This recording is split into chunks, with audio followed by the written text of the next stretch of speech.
नमस्कार, मी गार्गी गोरेगावकर न्यूज 18 लोकमत मध्ये तुम्हा सर्वांचं स्वागत करते। एक ब्रेकिंग बातमी येते। राजकीय क्षेत्रातलं मोठं विधान आहे। विधान परिषदेमध्ये शिवीगाळ केल्याच्या प्रकरणी विरोधी पक्षनेते अंबादास दानवेंनी मोठा खुलासा केलाय।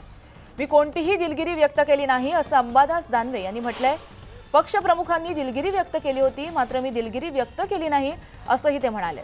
माझ्यावर अन्याय झालाय असंही अंबादास दानवे यांनी न्यूज 18 लोकमतशी बोलताना सांगितलंय।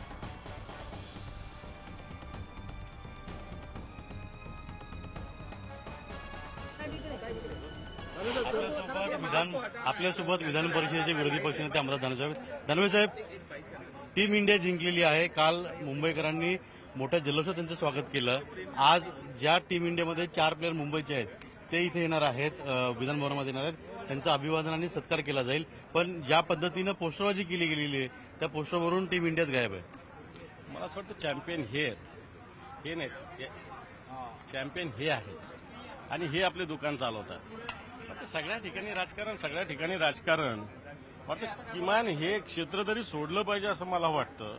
आणि ज्या पद्धतीनं हे जे लोक पोस्टरबाजी करतात ते चुकीचे आहे। साहेब, ज्या पद्धतीनं लाडकी बहीण योजना आहे त्याच्यावरती देखील फॉर्मवर देखील पंतप्रधानांचे आणि भाजपच्या नेत्यांचे फोटो, यांना बाकी निवडणूक आणि राजकारणाशिवाय काही सुचत नाही। यांच्या जमिनीखालची वाळू सरकलेली म्हणून प्रत्येक ठिकाणी असं करतात।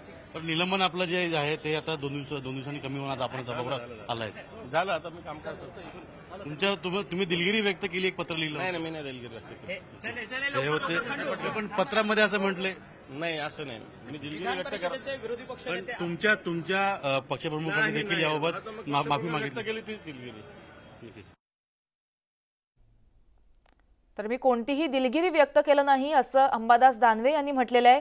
विधान परिषदेमध्ये शिवीगाळ केल्याप्रकरणी कुठल्याही प्रकारची दिलगिरी व्यक्त केली नाहीये, माझ्यावर अन्याय झालाय असं अंबादास दानवे यांनी म्हटलंय।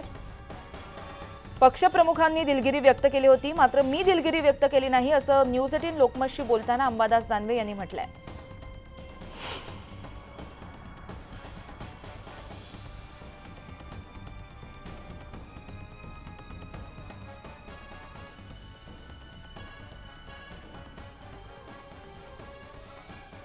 तर याबाबत आपण अधिक माहिती जाणून घेऊ आमचे प्रतिनिधी अजित यांच्याकडून।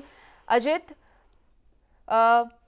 अंबादास दानवे यांनी कोणत्याही प्रकारे दिलगिरी मी व्यक्त केली नाही असं विधान त्यांचं समोर आलेलं आहे आणि त्यांनी आज विधान परिषदेच्या या पावसाळी अधिवेशनामध्ये, विधान भवनाच्या या पावसाळी अधिवेशनामध्ये ते सहभागी देखील होणार आहेत।